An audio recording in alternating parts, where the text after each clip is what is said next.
Welcome to the Deep Dive.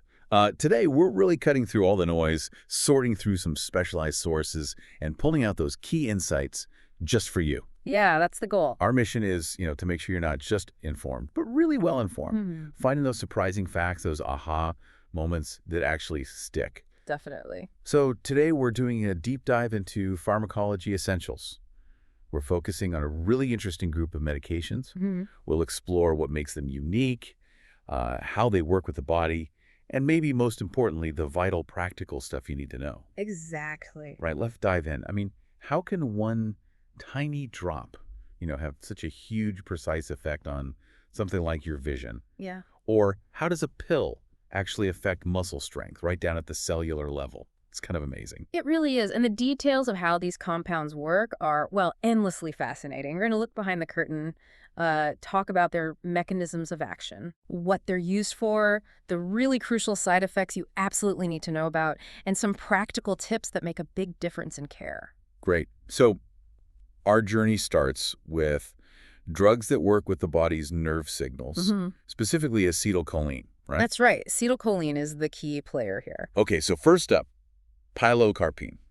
The name itself sounds pretty precise, doesn't it? It absolutely does. Pilocarpine is what we call a direct-acting cholinergic agonist, meaning it directly stimulates the acetylcholine receptors. Oh. And this causes two main things. Meiosis, that's pupil constriction, Right. and it increases the outflow of aqueous humor from the eye. So by constricting the pupil and helping that fluid drain, it tackles the main issue in glaucoma, lowering that eye pressure. Exactly. It gets right to the heart of the problem there. But I also noticed it's used for something else, seemingly unrelated.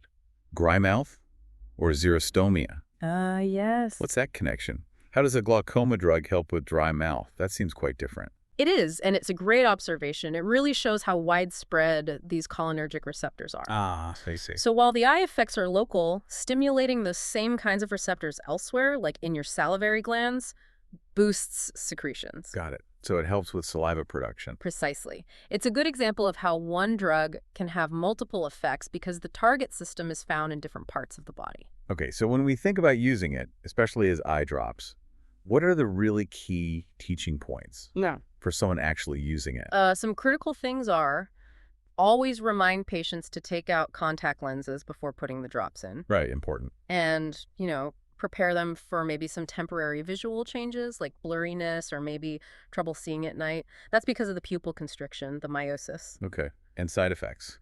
Well, blurred vision and maybe a headache are pretty common tied to the eye effects. But because it can have systemic effects, sweating is also possible. Interesting. Okay, let's switch gears slightly, but stay with acetylcholine. Pyridostigmine. How does this one fit in? It's different, right? It is different, yeah. Pyridostigmine uses another strategy. Instead of acting like acetylcholine itself, it blocks the enzyme that usually breaks down acetylcholine. It's an acetylcholine esterase inhibitor. So it stops the breakdown, meaning more of your own acetylcholine stays active. Exactly. More acetylcholine available at the neuromuscular junction, which helps strengthen those nerve signals, particularly when they're weak. Okay, so if it boosts the body's own acetylcholine, where would that be most useful?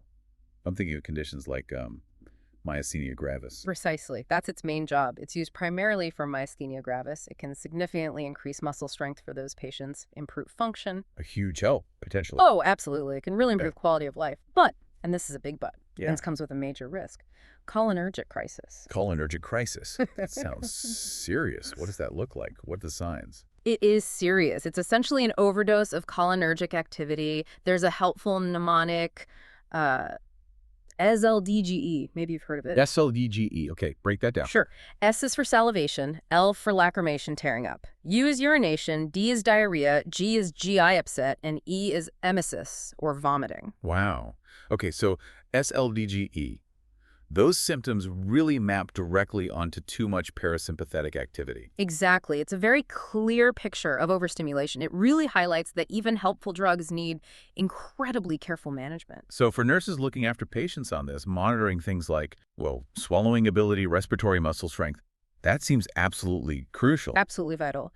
And that leads directly to a key teaching point for the patient themselves. You must take this medication on time. Religiously. Why is timing so critical here? Because if those acetylcholine levels dip because of a missed dose, that muscle weakness can come roaring back really fast, and that can affect breathing, swallowing, essential functions. Right. It shows how fine that line is, that therapeutic window. It really does. Very narrow margins sometimes. Okay, so we've talked about fine-tuning nerve signals. But what if the issue is muscles being too tense, too spasmy? Let's switch over to muscle relaxation now. Okay, so next up is cyclobenzaprine. This is a pretty common muscle relaxant. Right. And its mechanism is interesting. It works centrally. It reduces that tonic muscle activity, mainly at the brainstem level. So it's not acting on the muscle directly, it's telling the brain to tell the muscle to relax. Exactly. It's acting upstairs, so to speak, influencing the signals coming down. Okay, so for someone dealing with acute muscle spasms, this offers a way to kind of interrupt that pain cycle. What do people expect when taking it? Side effects? The most common things are drowsiness, dizziness, and dry mouth. These are pretty directly linked to its effects on the central nervous system. Drowsiness and dizziness. Okay, so fall precautions immediately spring to mind as a nursing concern. Definitely. Huge consideration. Yeah. And for the patient, the really essential teaching is absolutely avoid alcohol and don't operate heavy machinery. Both of those things can significantly worsen the drowsiness and sedation, increasing the risk of accidents. Makes sense. Okay, let's move into another big area, the cardiovascular system. Lots of medications used here. A very common area, yes. Let's start with Diltiazem. This is a calcium channel blocker. Okay, calcium channel blocker, how does it work? Well, its mechanism involves blocking calcium ions from getting into cardiac muscle cells and the smooth muscle cells in blood vessel walls. And the effect of blocking that calcium? It leads to a few key things. Lower heart rate, lower blood pressure, and vasodilation, meaning the blood vessels relax and widen. Okay, so that totally lines up with its uses for hypertension, angina, and arrhythmias. Makes perfect sense. What about common side effects? Common ones include bradycardia, that's a slow heart rate, Right. hypotension, so low blood pressure, and also constipation can be an issue. So keeping a close eye on heart rate and blood pressure seems like a standard nursing task then. Absolutely, constant monitoring. And here's a really crucial teaching point. Patients must avoid grapefruit juice. Grapefruit juice, again. Why is that? Yes, again, it's not just a minor thing. Grapefruit contains compounds that interfere with the enzyme in your body, CYP3A4, that metabolizes diltiazem. So it messes with how the drug is broken down. Exactly. It can lead to much higher, potentially dangerous levels of the drug in the bloodstream. It's a really significant drug-food interaction, one of those aha moments for many people. Definitely good to know. Okay, let's move to Amiodarone. Powerful antiarrhythmic. This one, well, it feels like it comes with some serious warnings attached. You're absolutely right. Amiodarone is very effective, but it demands respect and careful monitoring.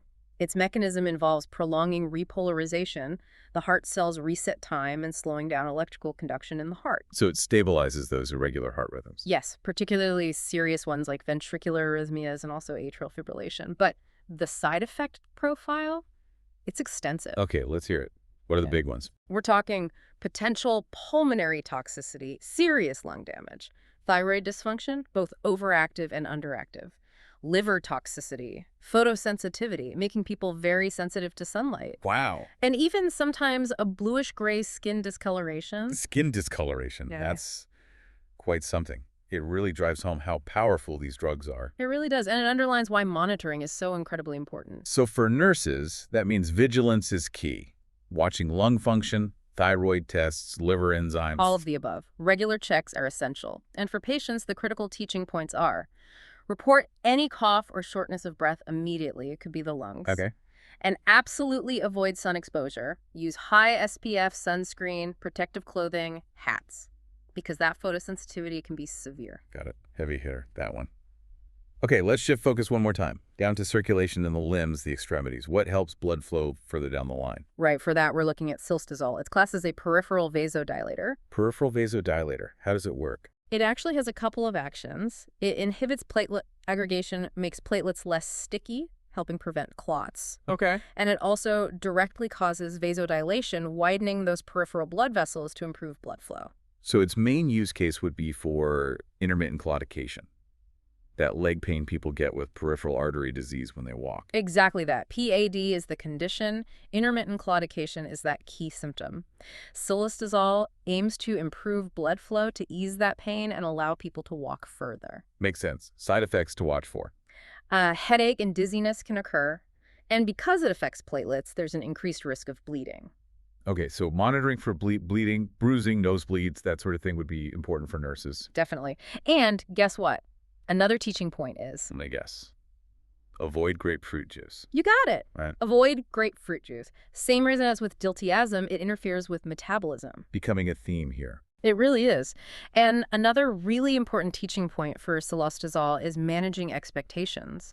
It can take anywhere from 2 to, well, up to 12 weeks for patients to really notice the full benefit. 12 weeks. Okay, that's crucial information. It's definitely not a quick fix. Not at all. Patience is required. Wow. What a fascinating journey through these different drugs, from nerve signals right down to blood flow in the legs. We've certainly unpacked some critical insights today. Yeah, it really shows you understanding these details isn't just about, memorizing facts for an exam. Right. It's about appreciating the incredibly intricate dance of pharmacology, how delicate the balance is for safe and effective treatment, and how wide-ranging the effects of even one single drug can be. Yeah. If you step back and look at the bigger picture, it just highlights how much thought goes into optimizing someone's care, considering not just the main effect, but all those potential ripples. Absolutely. So here's something to think about. We heard about drugs taking weeks to work, others needing that super precise timing. How does our understanding of these different biological clocks, these time frames, and how people respond individually, how does that keep shaping how new drugs are developed and how we educate patients? That's a great question. And now that you know about the grapefruit effect, what other, maybe surprising everyday interactions might be out there? Things we don't even think about.